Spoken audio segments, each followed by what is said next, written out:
Más Allá del Misterio Radio. Amigos de Más Allá del Misterio Radio, buenas tardes. Estamos en la grabación de un nuevo programa. La temática de esta ocasión es Cerros Encantados, Lugares Encantados o Portales Dimensionales. Cada 24 de junio se cuenta que se abren ciertos portales o ciertos cerros. En algunas de las grutas se encuentran tesoros maravillosos. Mucha gente ha platicado que ha podido entrar y ha podido salir. Pero ¿qué sucede en ese en ese tiempo? ¿Tiempo perdido? ¿Portal dimensional? Eso lo conoceremos en este capítulo. Le doy la bienvenida a Alberto Sereno, quien estará en este panel acompañándonos y también dándonos muy buenas opiniones o muy buenos relatos. Alberto, buenas tardes. Muy buenas tardes, profesor. Les agradezco muchísimo esta invitación y el privilegio de poder compartir un momento con ustedes, ya que me declaro un seguidor de todo su material. Muy bueno, por cierto, y pues aquí estamos en lo poco, mucho que podamos aportar, con todo el gusto del mundo, aquí estamos. Bienvenido, Alberto Sereno, gracias, eres un gran colaborador, eso ya es el título que te has ganado, un gran colaborador de Más Allá del Misterio, ahora en la versión radio. Dani León, buenas tardes, nuestro editor también participa en este panel. Hola, buenas tardes a todo el público, pues aquí estamos en un nuevo capítulo con este tema de San Juan, la noche de San Juan. La noche de San Juan. Que es un tema que se tiene que tocar sí o sí en esto del misterio, porque es un tema lleno de misterio, lleno de historias paranormales, historias inexplicables, que cada vez yo creo que nos sumergen más en el misterio. En este misterio.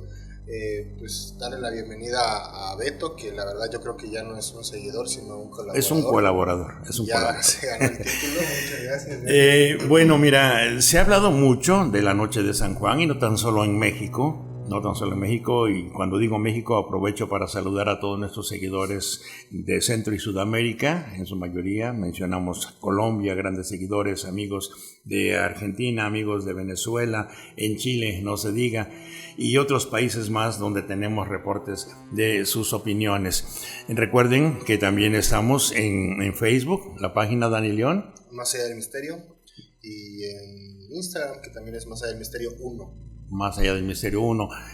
Próximamente también meteremos a TikTok y todas esas. Pues ojalá sea posible también que tengamos nuestros podcasts en Spotify. Sí, ya pronto estamos viendo eso. Hablando, antes de sumergirnos bien en todo esto, pero hablando de los seguidores de Argentina, de Chile, de Colombia, de Costa Rica, de Guatemala, yo creo que pues esto de este fenómeno que sucede del Cerro Encantado y todo esto en la noche de San Juan, yo creo que no conoce límites federativos, ¿no? O sea, yo creo que esto puede ocurrir a lo mejor con otros nombres, que a lo mejor aquí en México los tenemos puestos con estos nombres, ¿no? Les damos estos nombres, pero a lo mejor, no sé, en Guatemala tiene algún otro nombre y va cambiando, pero con la misma temática, ¿no? Efectivamente. Y los mismos efectos. A lo mejor va cambiando y no le dan tal vez ese mismo motivo, ¿no? De que sucede en la noche de San Juan. Yo creo que vamos a tener reportes después de publicado este material. Esperamos sus comentarios, amigos que nos siguen en otros países, y como lo dice Dani León, sería muy importante que nos comunicaran o nos comentaran cómo le llaman a ese fenómeno en su país, si hay cerros encantados, si realmente se abren portales dimensionales. Ustedes nos van a dar sus opiniones y esperamos sus comentarios. Si tienen los efectos parecidos a los que les vamos a comentar pues en estos casos, ¿no? Efectivamente. ¿Qué opinas, Beto Sereno? Pues sí, la casuística que habla mucho de los... En mi pueblo se le conoce como encantos, no sé cómo se le pueda decir en otros lugares, pero pues son portales dimensionales, es muy variada. Hay muchísimas leyendas que hablan de que personas ven cosas llamativas dentro de alguna cueva, ya sea tesoros o me han llegado algunas historias de que ven fiestas, ¿no? Uh-huh. Alguna fiesta y... se escucha algarabía, ¿no? Así es, se acercan a esos lugares y bueno, en Estados Unidos algunos investigadores lo pudieran reportar como el missing time, ¿no? Missing time. Que para ellos son 5 minutos y en realidad pasó un año, ¿no? En la vida el exterior. De tiempo perdido. Fíjate que sí es muy enigmático esto y pues se manejan que son leyendas. Pero tantos casos tan diversos en lo ancho y largo del territorio mexicano que no te dan lugar a pensar en que son producto de la imaginación, porque incluso hay testimonios de personas mayores, de personas adultas, en donde narran y dicen: a mi compadre, a mi vecino le sucedió. Te dan nombre, santo y seña de personas que estuvieron inmersas en estos casos.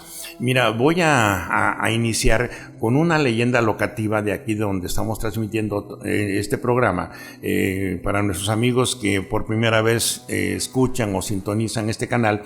Nosotros originamos desde Chilpancingo, Guerrero, en México. En Chilpancingo tenemos un cerro muy famoso, muy conocido, que es el Cerrito Rico. El Cerrito Rico se ubica al sur de la ciudad de Chilpancingo, al suroeste, mejor dicho, al suroeste de la ciudad de Chilpancingo, y encierra muchas leyendas, y una de ellas te la platicaré así de una manera muy corta, de un arriero que viajaba pues de Zumpango. Zumpango está a 16 kilómetros de Chilpancingo, pero estamos hablando de principios del siglo pasado. Estamos hablando por ahí de 1940, 1930 y tantos, cuando no existía todavía vehículos automotores suficientes para hacer traslado de mercancías o mercaderías de Zumpango a Chilpancingo o viceversa.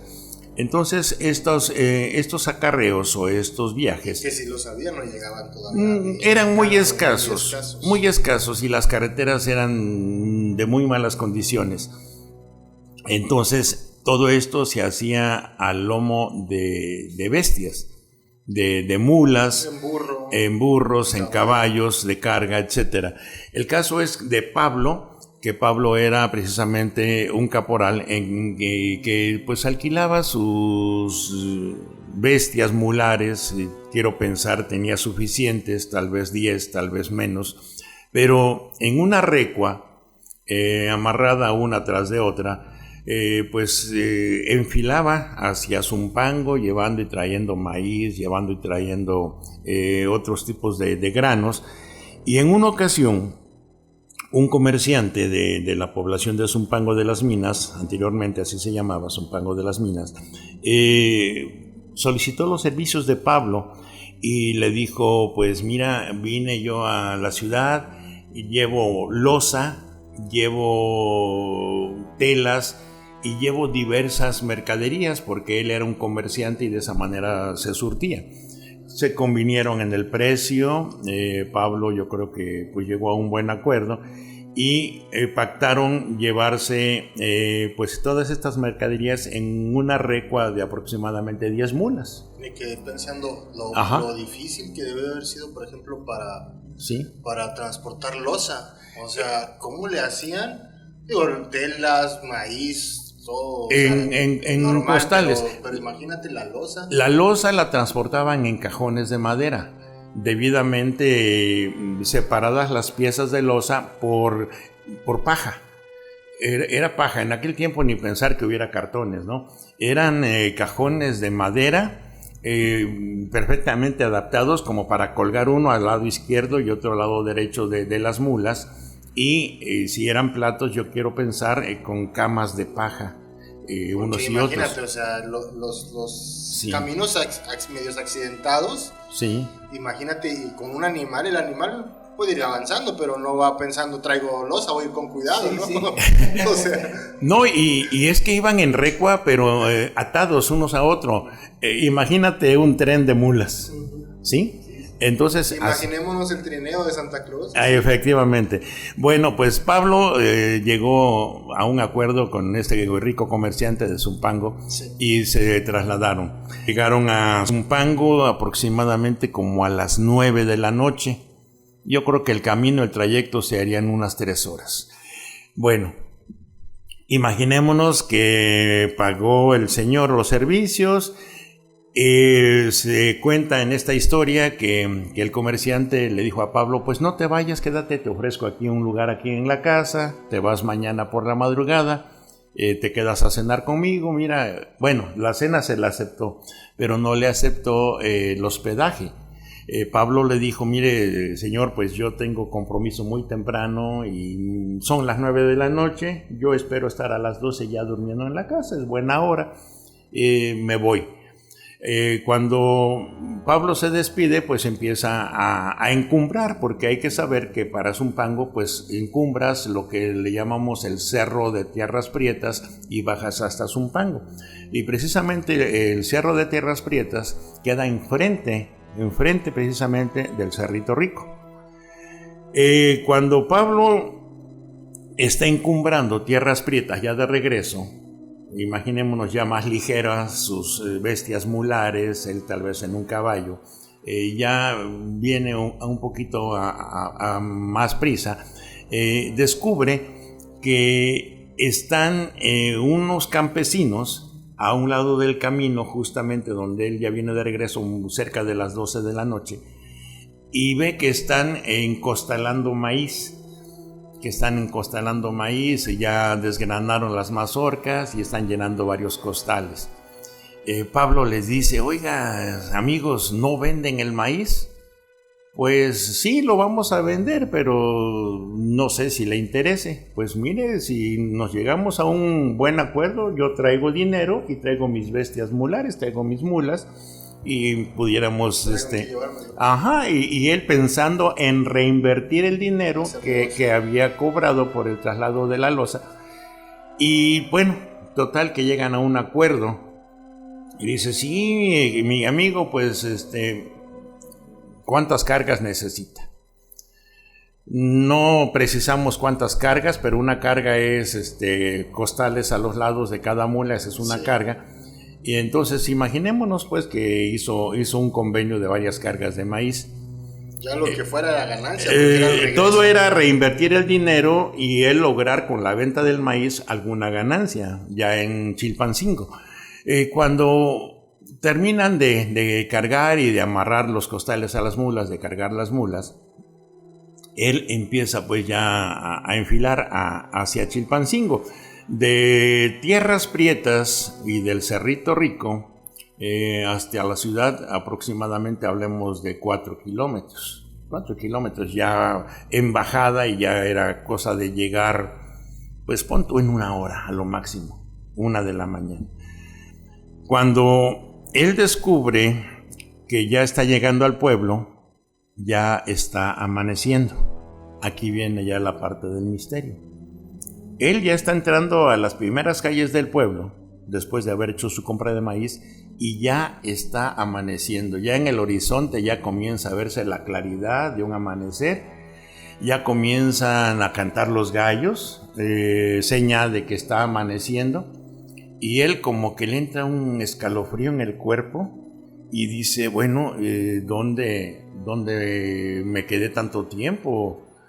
Yo tanteando, así como hablaban ellos antes, tanteando el tiempo. 11, 10 de la noche. No, eran como las 12 cuando compró el maíz. 12:40, 1 de la mañana, él esperaba ya estar en su casa, a las puertas de su casa, abrir su corral, meter sus mulas y descansar. Le amaneció en el trayecto de estos 4 kilómetros de Tierras Prietas a la entrada de la ciudad de Chilpancingo. Y a medida que él va avanzando por las calles para llegar a su casa, va encontrando personas que le saludan, gente vecina, incluso él saluda, y ve a un amigo de él, de nombre Palemón, y ve a Palemón y le saluda: Palemón, ¿qué tal? Buenos días. Oye, Palemón no contesta el saludo y sale, pero queda extrañado, espantado, le da por un callejón y se va, pero corriendo. Entonces él pues dice, bueno, pues ¿qué pasará con mi amigo, no? Se va hacia su casa y justamente cuando abre la tranca para meter las mulas, por la puerta de adentro de la casa se abre y aparece su esposa.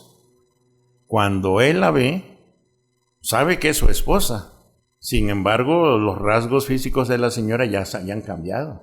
El pelo de la señora ya está encanecido, un poco más gordita de lo normal. Y cuando ve a Pablo, que está descargando el maíz, la señora cierra la puerta inmediatamente y se mete. Y entonces Pablo va y le toca la puerta y la señora está llorando, pero está llorando de una manera desconsolada y muy asustada. Se dice entonces que Pablo trata de entrar, pero la señora atrancó la puerta, le puso la aldaba y le puso el atrancador y no permite que entre. Y está haciendo oraciones y de alguna manera le está pidiendo que él se vaya, que se vaya de ahí, porque no quiere pues tener encuentros con un muerto, dice ella. Dice que tú estás muerto, vete a donde correspondes, no te acerques, en fin, cosas por el estilo. Se dice que entonces Pablo, pues ya en un día amanecido, ya totalmente claro, lo que hace es irse directamente a la iglesia. A la iglesia con tal de encontrar pues una respuesta tal vez espiritual o encontrarse con el sacerdote y preguntarle qué es lo que está pasando. Y cuando él va camino a la iglesia, mucha gente se le queda viendo y se extraña. Cuando llega con el sacerdote, precisamente el sacerdote se sorprende y le dice, ¿tú eres Pablo Ramírez, por decir un apellido? Y pues obviamente el sacerdote lo ve, y en Pablo la edad no ha transcurrido. Cuando él se pierde, tendría un aproximado de 27, 28 años.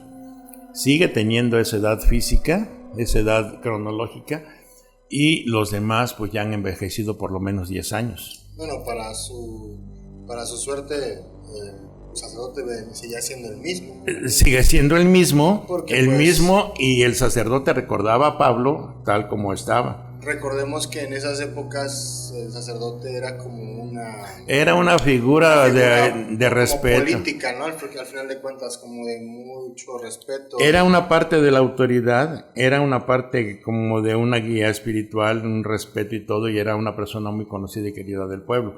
Entonces el sacerdote pues habla con él y le dice, bueno, es que pasó esto, tú te desapareciste hace 10 años. 10 años, dice, ya te dieron por muerto, ya tus hijos pues ¿cuánto tiempo no te van a pudo haber conocer. estado haciendo este negocio con los...? Como una hora, no, tal vez menos, unos 40 minutos.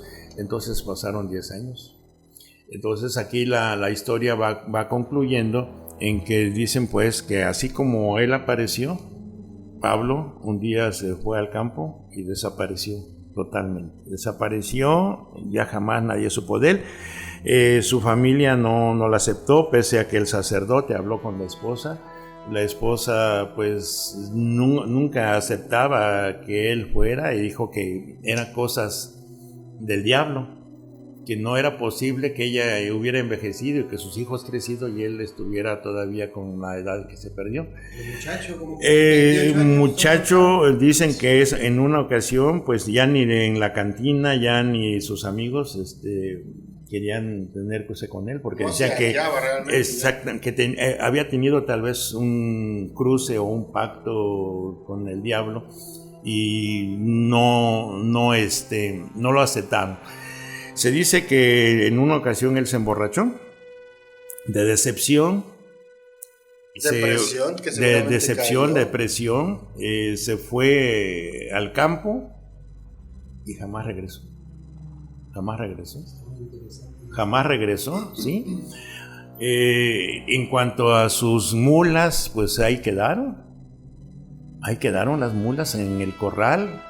Muchas de las personas decían que también las mulas estaban poseídas, y se dice también que se fueron perdiendo una a una, agarraron camino al monte, se fueron perdiendo de los días, no les hacían caso. Yo creo que las dejaron salir, abrieron la tranca, se fueron, se perdieron.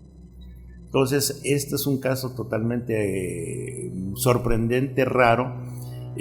Yo pienso que tal vez pudiera tener sus tintes de leyenda, que pudiera tener sus tintes de misterio. Sin embargo, aquí no se habla de un portal donde haya entrado él o haya perdido el tiempo dentro de la gruta o de la caverna. Aquí solamente dice que pasó por donde estaba el Cerrito Rico, y de ahí pues se origina esta leyenda. Pero con los mismos efectos. Con los mismos efectos sin entrar del tiempo perdido, del missing time. Yo desde mi punto de vista, yo creo que es difícil, obviamente, si uno trata de pensar como pensaba esta gente en esa época, y no porque estuvieran bien o estuvieran mal, sino porque pues uno se va adaptando de acuerdo a la información que va adquiriendo, ¿no? Y más o menos va formando su propio criterio. Para los dos casos era difícil, tanto para Pablo, el tratar de adaptarse de nuevo a estas personas que ya prácticamente no conocía, 10 años. y tanto para las personas tratar de adaptarse a Pablo, que era una persona que prácticamente ya no conocían y que ellos ya hacían fallecido, y para ellos ya se habían hecho como a la idea de pues Pablo ya no está, Pablo se fue. Yo creo que a lo mejor hasta ellos mismos pensaron, Pablo cuando venía de regreso lo asaltaron, se lo llevaron, y de ahí ya no supieron nada de Pablo. Yo creo que a lo mejor eso era lo que ellos pensaban, y de repente ver a Pablo entrando al pueblo como si nada, porque y joven, ¿no? Joven, perturbador. Sí, joven, y porque para Pablo pues no había pasado tiempo, o sea, habían pasado ¿qué? 20, 30 minutos que estuvo platicando con esas personas y cargaron el maíz y ya hicieron un negocio. Y ya. Sí, pero aquí empieza ya el tiempo perdido desde cuando él se despide de estos comerciantes. Bueno, no lo mencioné, pero dice que estaban 3, 4 personas alumbrados con antorchas de ocote en pleno campo, cosa que también es rara. Sí. Ningún agricultor va a estar encostalando de noche como si urgiera mucho maíz. Entonces ahí viene lo raro, porque él lo primero que ve al encumbrar el cerro de Tierras Prietas, ve que están unas antorchas encendidas y están ellos llenando costales con maíz, cosa que no es usual. Todas estas operaciones se hacen de día, incluso, y tampoco van a estar... Y por lo regular dejan de hacerlos cuando el sol ya va a caer. Exactamente. No a la noche. El agricultor trabaja con el sol, ¿sí? Al amanecer y al anochecer, y es cuando descansa, o al atardecer. Pero no estás a las 12 de la noche cargando costales. Ahí ya empieza primer punto extraño. Segundo punto extraño, el tiempo perdido de 12 de la noche a 6 de la mañana, vamos a hablar de 6 horas, cuando ya está amaneciendo, y dice, bueno, es que... Hablando de la extrañeza de Pablo. Ajá. Porque el tiempo para las otras personas, pues más de 10 años, ¿no? Sí, claro, pero el tiempo lineal de cuando dejó de hacer el negocio, o hizo el negocio del maíz, al llegar a las orillas del pueblo, está amaneciendo. Cuando él esperaba llegar 1 de la mañana, más o menos, a su casa. Sí. Entonces ahí hay 6 horas perdidas. Y el tercer punto extraño es las personas que le rehuyen porque dicen, ¿y quién es, no?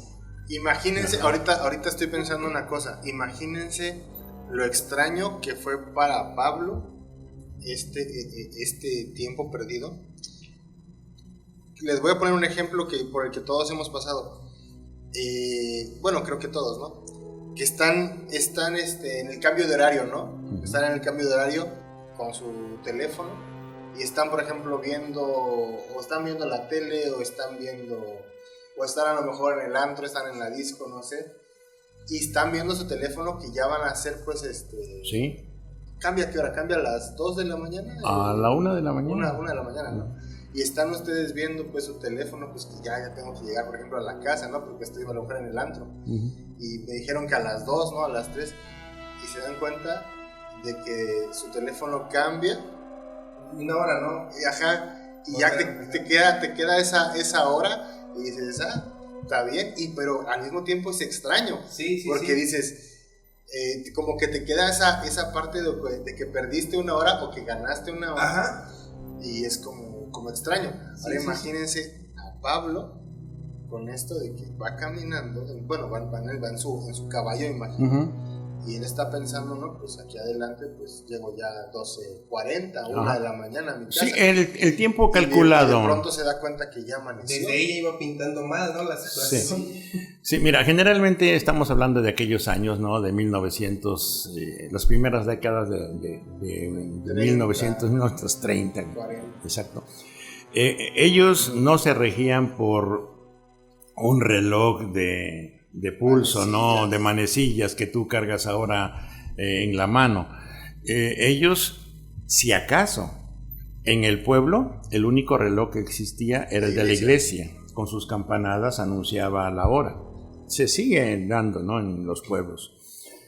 Entonces, ellos calculaban el tiempo de acuerdo al movimiento de la luna, o si no había luna, ellos ya más o menos calculaban el tiempo por alguna constelación, por algún... ellos decían luceros y calculaban el tiempo. Entonces él calculaba que eran las 12 y calculaba llegar por ahí de la 1 a su casa. Bueno, y una hora también muy controversial, ¿no? Sí. La hora de la medianoche. Bueno, este es uno de los casos. Te digo, puede ser mezcla tal vez de leyenda, mezcla de verdad, pero todo está girando en torno a el fenómeno que se da ya próximamente. Hoy estamos a 17 de junio. El 24 de junio en la noche es cuando se dice que se abren los encantos, y esos encantos pues son grutas en cerros encantados. Que solamente se abren unos minutos en la transición entre la noche del 24 de junio para amanecer 25, o también pudiera ser en la transición del 23 para amanecer 24 de junio. Yo quiero pensarlo así. En la víspera, ¿no? En la víspera de San Juan. Se ha dicho también de personas que han logrado penetrar o introducirse a esas grutas porque han escuchado música, han escuchado algarabía, como si se tratara de una gran feria, de una gran fiesta. Entonces ellos de alguna forma quedan como extasiados, porque no son conscientes de sus decisiones. Ellos quedan como en una especie de éxtasis, maravillados a las puertas de esa gruta, y dicen, bueno, hay una fiesta, y la curiosidad los obliga a entrar. Pero también hay que ponernos tantito en el lugar de ellos, y tomas en cuenta de que estás en el cerro, en el campo, solo. Ajá. Estás en el campo solo, a lo mejor sin ninguna cosa que hacer, que a lo mejor dices, me voy a quedar aquí nada más a resguardarme, porque ya me agarra la noche para no bajar caminando solo, y escuchas que hay música, que hay gente gritando, gente en la bulla, ¿no? Quieres ir a ver, ¿no? Dices, pues aquí me divierto un ratito, voy a buscar qué es, a ver en qué me entretengo por allá, y te vas buscando eso. Pero igual, ¿no? También yo creo que el maestro tiene razón en esa parte de que probablemente ese encanto es hipnótico. Es como hipnótico. Sí, porque también si te pones a pensar, o sea, estoy en pleno cerro, en plena barranca. Ya está haciendo esto aquí. Ajá, que puede estar pasando, ¿no? Para que haya una fiesta aquí. Ajá, pero es como si escuchas esa música o esa alegría, te quedas como, ¿de dónde viene o de dónde proviene? Y yo me imagino que esas personas empiezan a caminar en busca de dónde proviene esa música, y se les presenta de manera inmediata. Y ellos entran como si fueran atraídos por una cuestión hipnótica. Me platicaba a manera de chascarrillo, hace como 2 años me platicaba uno de mis amigos, quiero acordarme del nombre, Eduardo González, se llama Eduardo González. Me dice que en una ocasión, cuando él andaba en el campo con unos compañeros, andaban de cacería, y que estaban escuchando cómo estaban corriendo las cartas de la lotería mexicana. Tú has jugado lotería, todos hemos jugado lotería en casa, y tú sabes que hay que ir corriendo las cartas, ¿no? Y mencionando, ¿no? Pues el venado, el barril, el tambor. Entonces él dice que estaba precisamente con sus amigos y que comenzaron a escuchar en el silencio de la noche cómo alguien estaba jugando a la lotería, corriendo la lotería, y que se escuchaba claramente las cartas correrlas así como lo acabo de mencionar, y que lo primero que se le hizo fácil decir, gritar él como en contestación, buena con el diablo, y dice que en ese momento se apagó todo. Cosa rara, no había ningún poblado cerca. Ellos decían, no, pues pudiera ser que se filtró, los ecos fueron traídos por el aire, pero no había poblado cerca. Sin embargo, claramente se escuchaba cómo iban corriendo cada una de las cartas de la lotería. Sí, porque se habla como que a veces de cerro a cerro el mismo viento se lleva las voces, ¿no? Sí. Pero aquí lo raro o lo extraño es que cuando él dice, buenas con el diablo, queda todo en silencio. Queda en silencio y solamente los grillos o los bichitos nocturnos se escuchaban. Sí. Así es. Está muy extraño, ¿no? Sí, claro, y bueno, esto fue una especie como de un comentario. Sin embargo, él dice, te aseguro que fue real, no es invento.